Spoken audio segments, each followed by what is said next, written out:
boxing on Channel 5. Defending his name, his legacy, Eubank.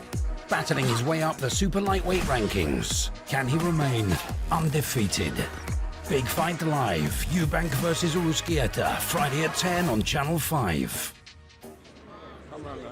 Yeah? We're rolling. Does he look alright? Yeah, he looks great. Stand back a bit. Does he look alright? Get his hair in. Ready? We're recording? Yeah, we're recording. One, two. This is KUGAN CASSIUS for iFilm TV, proudly sponsored by Everlast. We're at the Joshua Franklin weigh-in here in Shepherd's Bush. I am joined by Simon Jordan.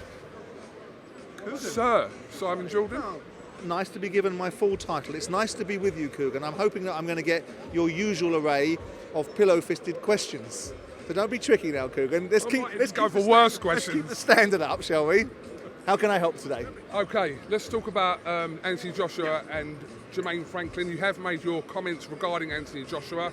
We heard them on TalkSport recently and pretty much over the last year or so. But this is a must-win fight for Anthony Joshua, one that he has to look good in as well as win the fight, surely. Oh, well, of course. I mean, ultimately, you're going to learn. There's an irony about it, about this particular fight, because if he knocks him out in 3 rounds, everyone's going to say, well, he should have done that. But if he goes 12 rounds and makes hard work of it, everyone's going to say, well, we learned a lesson about Anthony Joshua, which means he's done now. So there's a challenge there for Anthony. But what he can do is control his own destiny. He's the captain of his own ship. I think British boxing, world boxing, is better with Anthony Joshua in it, because I think it makes it more intriguing. I think it adds value to it. It brings a whole raft of dynamics behind it, which bring Wilder, which bring Joe Joyce, which bring Tyson Fury into the equation, which gives more opportunities for big fights. But he's got to go and do what Anthony Joshua once did, I think most likely before he went to an abyss to beat Vladimir Klitschko. Yes, we saw lots of victories after that, but I don't think we saw the same AJ. If he's got this simmering, brooding rage that Anthony Joshua should have to right wrongs, to correct people's perspectives, to deal with people like me that have called him a flat track bully, and go out and knock this guy out, then we're back into the stratosphere of talking about AJ in a different way. Now, I don't think this riddle is solved about whether Anthony Joshua has the same desire, whether money's softened him, whether defeats have taken away what was Anthony Joshua's real opportunities. But I think a win today starts another conversation. So I want him to win. I want Anthony to win. I actually want to eat my words. I want Anthony Joshua to go into the ring with the best of the world, knock people out, and tell irrelevant people like me, and what? Simon, when Anthony Joshua was asked this week about should he not win this fight, he mentioned comments about him retiring. When I asked him about why he made them comments, he said that he was giving the answer that the people expected. What do you think about that?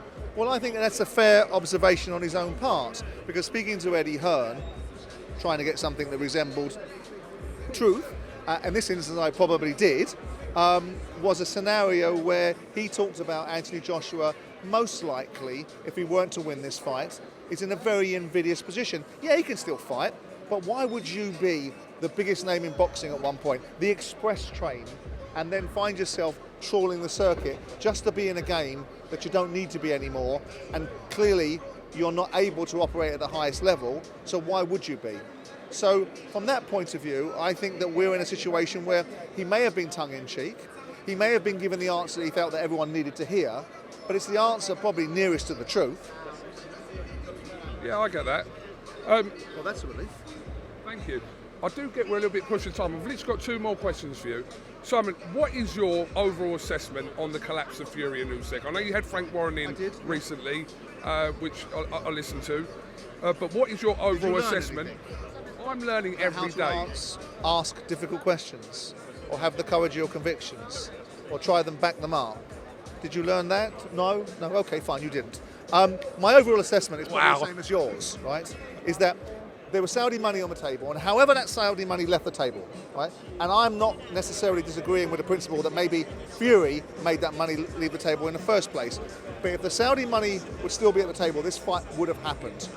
I do believe that Fury is a handful in his own valuation of himself. I do think that Usyk should be valued because he's the gatekeeper. I had this conversation with Frank Warren. Oh yeah, he does this and Fury does that and Fury's this and Fury's that. But the gatekeeper to undisputed, which is a once in a generation, is Alexander Usyk, and he needs to be, to some extent, given the same courtesies and afforded the same luxuries that Tyson Fury thinks he's entitled to. And all this about what sells in America and what doesn't sell in America. Well, you can get big numbers in America, like Fury's got, if you're fighting an American fighter. Usyk has yet to do that. Okay, he fought Witherspoon in a tune-up fight for the heavyweight division, but we haven't seen how valuable he is in America. So I do believe that the reason that fight fell out was primarily because of a difficult influence of Middle Eastern money, because on one hand it makes big fights happen, but when it suddenly isn't there, it makes big fights disappear, because the fighters go, well, I'm only going to get 60 million for fighting at Wembley. And we all go, how's that work then? But they live in that world where they're now undervalued because they could go and get 120 million to fight in the Middle East. And when that fight isn't there, it doesn't happen. Very interestingly put, Simon. Right, last one before I let you go, because the weigh-in is just about to start. Okay. What are your overall thoughts about the prospects of this fight with Eubank and Benn happening potentially in the UAE on June the 3rd? I think it's a disgrace. I think Eddie should be ashamed of himself if he puts that fight on. It's all well and good being able to suggest that you don't have a contract, unlike every other promoter, that enables you to stop promoting a fighter if he fails a drugs test. It's all well and good saying you believe somebody. It's all well and good saying that you are going to be an influence, dragging them to the British Boxing Board of Control, whilst giving them less of a reason to doing it by making a fight. I think it's wrong, and I think it shouldn't be allowed. It's not anything to do with restriction of trade. It's about holding order. So if it goes on, I think it's fundamentally wrong, and I don't think Chris Eubank should want to be anywhere near it, quite frankly. And Conor should do what he needs to do, which is get in front of the British Boxing Board of Control, prove his innocence. If they don't treat him fairly, take him to the Court of Arbitration of Sport and get them to treat him fairly. I know it's time, but your reputation, you get one of them. And he has to get it back. You say it's a disgrace if the fight goes on, but do you think it will go on? Well, it may well do. But if Chris Eubank values his British licence and wants to fight in this country, and the British Boxing Board of Control are going to be true to their word, which, by the way, they shouldn't be giving him sanction, because it's their permission that's required, to fight a fighter that's not in good standing with them. Otherwise, what is the governing body about?